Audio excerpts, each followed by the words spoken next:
ଶନିଦେବ 28 ନଭେମ୍ବରରୁ ମାର୍ଗୀ ହୋଇସାରିଛନ୍ତି। ତ ଆପଣଙ୍କ ଲାଭ ଭାବରେ ରହିଲେ ବି ଶନିଙ୍କର ଦୃଷ୍ଟି ଆପଣଙ୍କୁ କେଉଁ ଭାବରେ କ୍ଷତି ଦେବେ ଚାଲନ୍ତୁ ଜାଣିବା।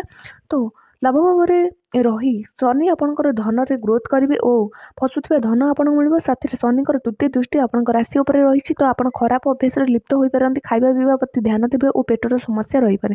ତ ଏ ଖରାପ ଅଭ୍ୟାସକୁ କଣ୍ଟ୍ରୋଲ କରିବା ନିହାତି ଆବଶ୍ୟକ ଓ ଆପଣ ଏହି ସମୟରେ ଜିଦ୍ଦି ରହିପାରନ୍ତି। ଦୃଷ୍ଟି ରହୁଛି ଲଗ୍ନରେ, ତ ସପ୍ତମ ଦୃଷ୍ଟି ଆପଣ ପଞ୍ଚମ ହାଉସରେ ସନ୍ତାନମାନ ଓ ବିଦ୍ୟାର୍ଥୀମାନଙ୍କ ପାଇଁ କାଫି ଭଲ ସମୟ ରହିବ। କିନ୍ତୁ ଶନିଙ୍କର ଦଶମ ଦୃଷ୍ଟି ଆପଣଙ୍କ ଅଷ୍ଟମ ଭାବରେ ରହୁଛି। ଖରାପ କାର୍ଯ୍ୟ ଆପଣ ଲିପ୍ତ ରହିପାରନ୍ତି। ତ ଆପଣଙ୍କର ଅଷ୍ଟମ ଭାବରେ ଯେଉଁ ଦୃଷ୍ଟି ରହୁଛି ସେଥିପାଇଁ ସାବଧାନ ରହିବେ। କ୍ୟାରିୟର ଧନ ଅଟକୁଥିବା କାର୍ଯ୍ୟ ପାଇଁ 11 ହାଉସରେ ଶନି ରହି ଆପଣଙ୍କୁ ଫାଣ୍ଟାଷ୍ଟିକ୍ ରେଜଲ୍ଟ ଦେବେ, ସେଥିରେ ସନ୍ଦେହ ନାହିଁ। କିନ୍ତୁ ଆପଣ ଖରାପ ଅଭ୍ୟାସଠାରୁ ଲିପ୍ତ ନ ରହିବା ଦରକାର ଓ ଆଳସ୍ୟକୁ ତ୍ୟାଗ କରିବେ ଓ ଜିଦ୍ଦି ଆପଣ ଏହି ସମୟରେ କରିପାରନ୍ତି। 3 ଦିନ ହେଲା ଅନୁଭବ ମଧ୍ୟ କରୁଥିବେ। ସାବଧାନ ହୋଇକି ଜିଦ୍ଦିକୁ ଆଭଏଡ଼ କରନ୍ତୁ ଓ ଲାଇକ୍ ସେୟାର ସବସ୍କ୍ରାଇବ୍।